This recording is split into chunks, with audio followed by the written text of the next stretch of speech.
Hey, Kyle Sulerud here, and this is the 14th video in my 14 video series on how you can audit your YouTube ad campaigns to identify issues and opportunities to help improve your results.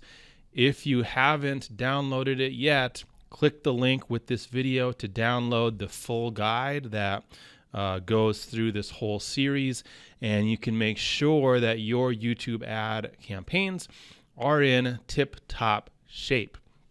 This last video is going to be kind of all over the place. I'm going to touch on some things that haven't fit into any of the other videos and didn't really deserve their own video, and just want to clean up a few loose ends here and point out just a few more things you can look at when you are finishing up your campaign audit. So first, it's always good to look at who has access to your account. If you go to Access and Security, you can see the people who have access to your account and the managers who have access to your account. Maybe you've added some people over time. Maybe you've given some agencies access to your account over time, and maybe those people don't need access anymore. So go check that now. Remove the access from anyone who does not need it. I also want you to make sure that your YouTube channel is actually linked to the ad account. And you do that under linked accounts and then under YouTube, and you'd be able to see in here whether your channel is linked or not. Now, you don't actually need to link a YouTube channel to be able to run ads from that channel. What this is good for, though, is being able to set up retargeting lists from your channel viewers. So let's get into the next part of this video, which is audiences.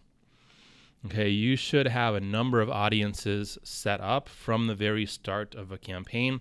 Even if you're not going to use all these audiences right away, it's good to set them up. You want to have videos of people who have watched your channel, or you want to have audiences of people who have watched your channel and audiences of people who have subscribed to your channel.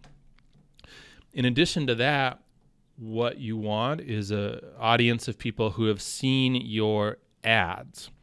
Okay, so if you're making a YouTube user channel, you'd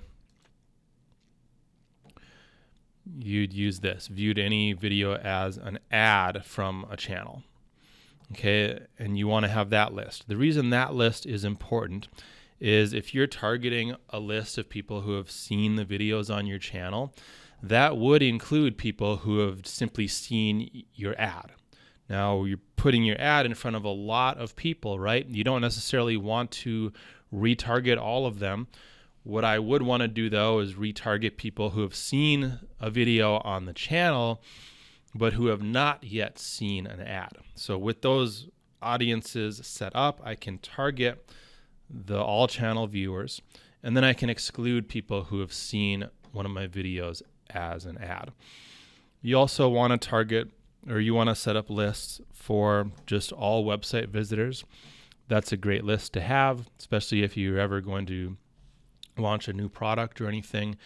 540 days is the maximum. So for lists like that, for your channel viewer lists, I like to use the maximum, the 540 days. You also would want to set up lists of people who have opted in, people who have purchased, people who have performed any of your conversion actions. You can do that based on the web pages they visit, or what I like to do is do it based on the tags. So I'd set up a list here based on visitors of a page with specific tags. And then I would select the appropriate tag. So if I want a list of anyone who has registered for the web class, I would use this configuration. I would change this to 540 days. And then if I'm running a lead generation campaign for this same webinar, I would exclude the 540-day list, which this account is doing. I think this is based on URL, though. Serves the same purpose. But the reason I use a tag is because I work with a lot of clients. People sometimes change their URLs in their funnel. If I have a list based on a URL and someone changes their links, then that list goes downhill. So I want to do it based on the conversion tag, because then if someone changes the link, it doesn't matter because we're just moving that conversion tag over. So that's one thing to check, is just your remarketing list. Just set up a bunch of lists. Think of all the hypothetical situations you would want to be able to target people in different ways and set up different lists. Set up lists with different time frames. Maybe you have a 7-day list or a 30-day list of people who have registered for the webinar, and then you're running retargeting ads to those people to get them to purchase the product. You wouldn't want to show that ad to people for 540 days, but you'd probably want to show it to them for at least 7 days or however long your purchase cycle is. So that's why you'd set up lists with different time frames also.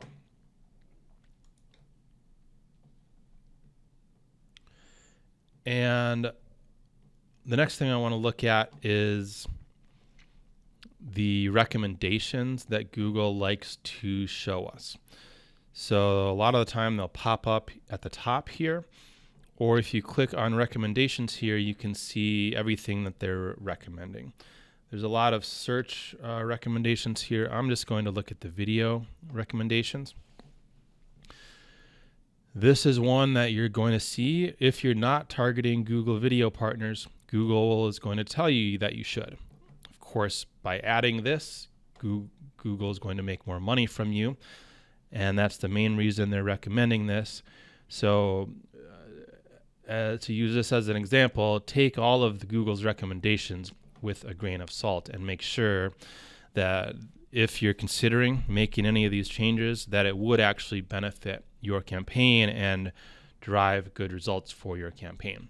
One of the videos in this series, I talk about Google Video Partners and how you basically should not have it turned on. So this is the type of recommendation that I would ignore. Google's also recommending to raise some budgets. Now, this isn't necessarily a bad recommendation. In fact, if we look at the campaigns here, we see that this one says for sure limited by budget. If we were to just look at the recent spend, sometimes you can see campaigns that have exceeded or spent the daily budget. And in those instances, if a campaign is getting good results, and if Google's recommending to increase the budget, that's not a bad recommendation. If I increase the budget of a winning campaign and get more traffic, then I'm going to generate more profit. No other recommendations here from Google currently. This is something to keep an eye on, though.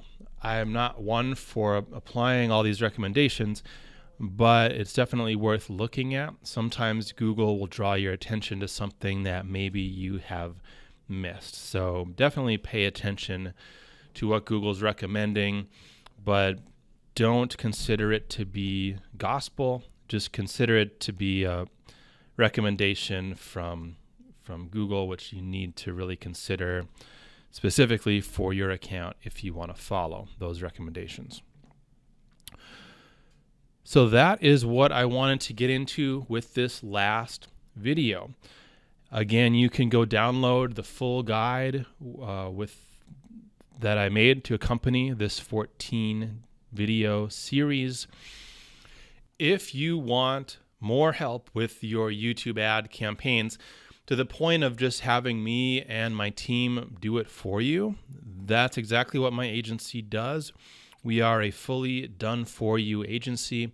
All we need from you are video ads, and then we make everything happen with the YouTube ads. If that's something you're interested, go ahead and reach out about that service. We only work with certain types of clients, but even if we can't help you, we can usually point you in the direction of someone who can. Again, that's a done-for-you service, so you could pretty much ignore everything that I've been showing you in this series. If you want to go that route, please reach out. And Thanks for watching. Thanks for following along with this series. I hope you got a lot out of it. Again, my name is Kyle Sulerud, and I'll see you in the next video.